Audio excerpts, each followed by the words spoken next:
What's up YouTube and welcome back to KangBrosTV. Quick reaction video to Liverpool's performance today against Southampton. The 2-0 victory, clean sheet. Mate, this football thing, yeah? I think a lot of people like us, we're deflated right about now in the season. But then when I look at the table at the end of the game, yeah, I was like, hold on a minute. So we got a game in hand over Leicester. They got to play Manchester United. They got to play Chelsea. I think Tottenham.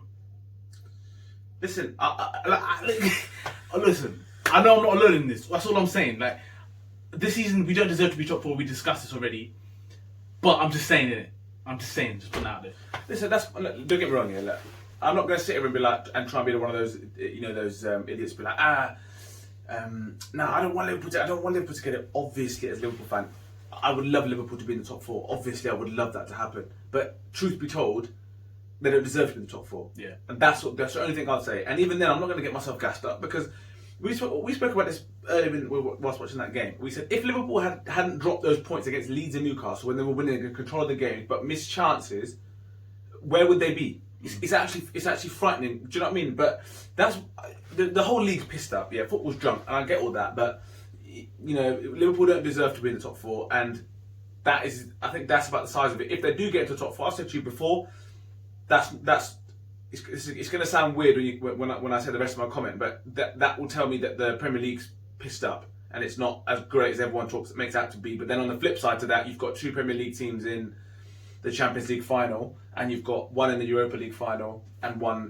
that got knocked out in the semis. So I don't know. I feel that Liverpool, if Liverpool make the top four, it's not the best advert for the Premier League as far as I'm concerned. Yeah, I get that, and like you said, we don't deserve to be in there, but you got to scrap what's happened now. Do you know what I mean? As a Liverpool team, mentality-wise, you just need to look what you got left. That's it. Go out there and try and win every single game that you can.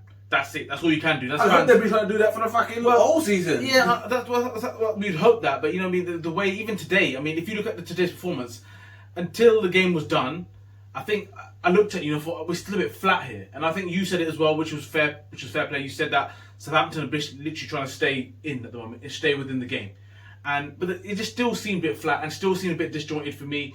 There wasn't, like I said, we got the job done. There was okay performances today, but I don't know. I don't know. Man. So for me, I thought I wasn't blown away at all. I felt the one thing that's been constant for Liverpool the last few weeks and last months, whatever, is how poor their finishing is and how unclinical they're just not clinical. And today, I don't want to go onto it again because it sounds like I've got something against the guy, but I obviously don't. But Mo Salah today had a chance to put that game to bed on a couple of occasions.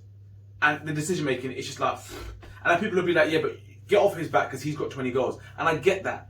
I understand he's got 20 goals. But when Ronaldo has scored 20 goals, he's going on to get 30 goals. And if he gets 30 goals, he wants 35 goals. Because these guys, that's what drives them. Hitting the back of the net and being clinical. Mo Salah isn't clinical. And the times that the opportunities fall to his feet, and he makes bad decisions, you look at it and say, this is the problem, because we could have killed the game off against Leeds, we could have killed the game off against Newcastle, and then those conversations aren't even being had anymore. But that's been the same old story. But yeah, he set up a goal for Mane.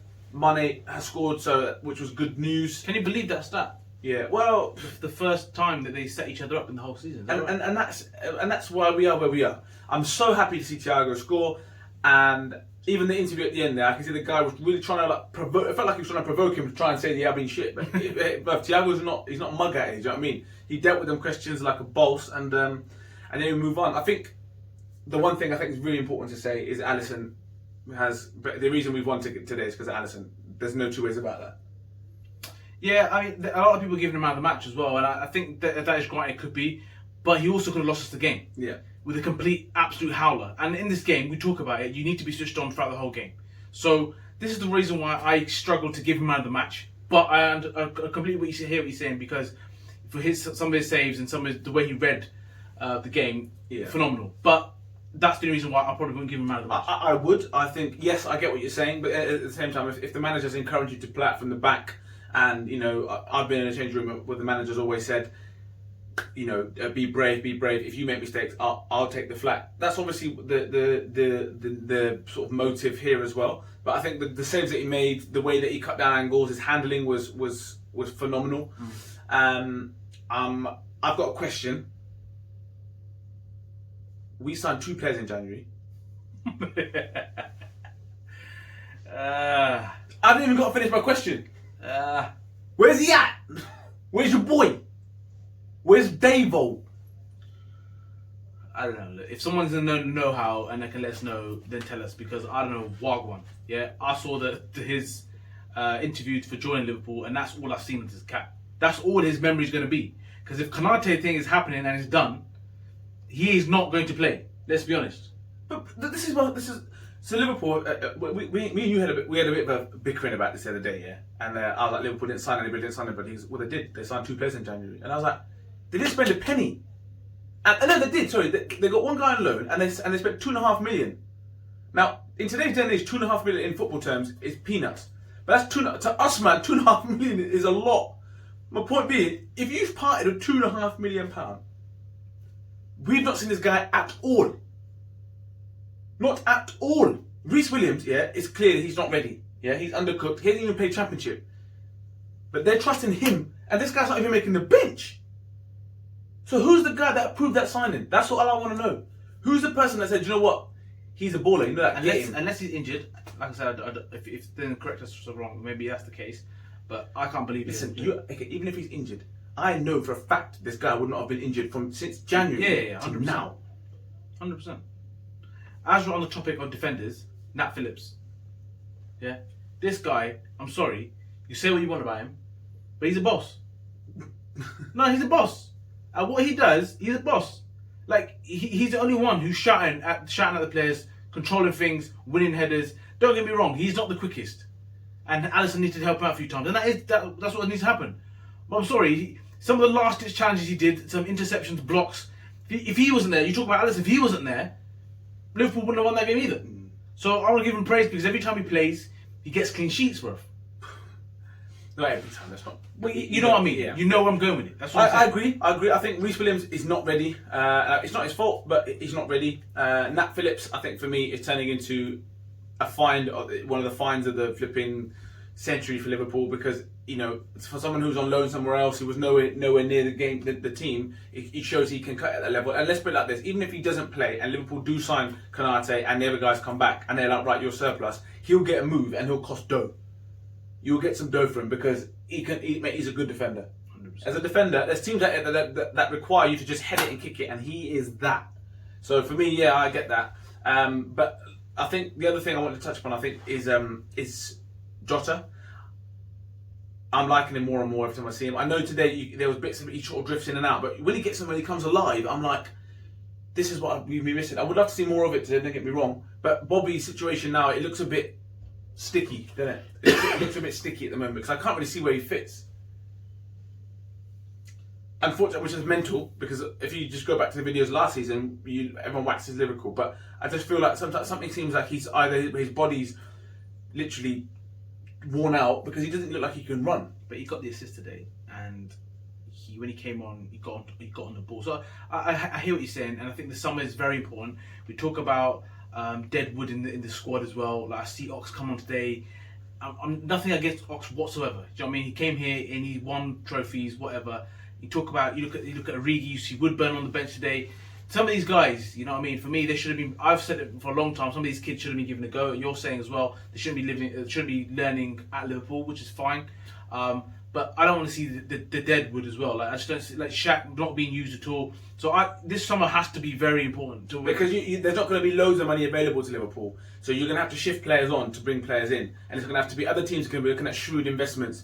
Which shrewd investments can we make? So someone's going to be looking at Harry Wilson. There's going to be people looking at Shea Ojo, Grujic. There's going to be Shaq, Harvey Elliott. He's doing bits at Blackburn. He's got to come back for me. Yeah, his thing's done at Blackburn. Yeah, it's finished. Okay. Right. Finished. Yeah, because the season's done today. Yeah. But my point being is that Wilson, Woodburn, these cats they're going to have to go, aren't they? Really, because they're not going to play.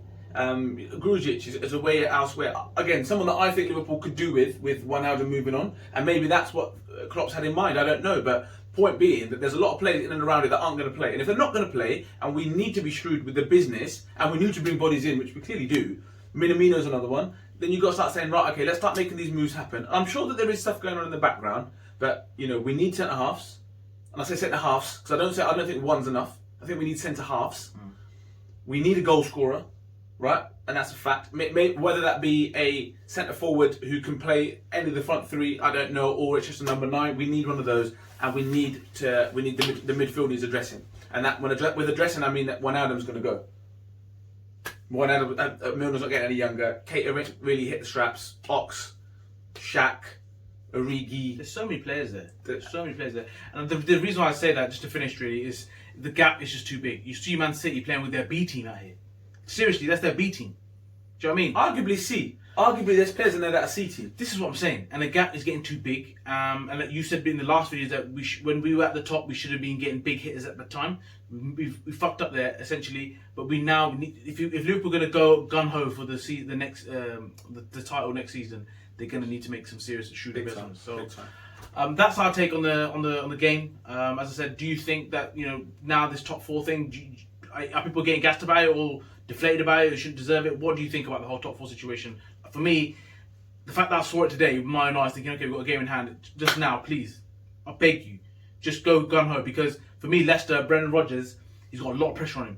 And he's struggled in the previous seasons. Like, yes, he's a great manager. Good manager. No, good, great manager, whatever, but he has flopped every time to the end bit.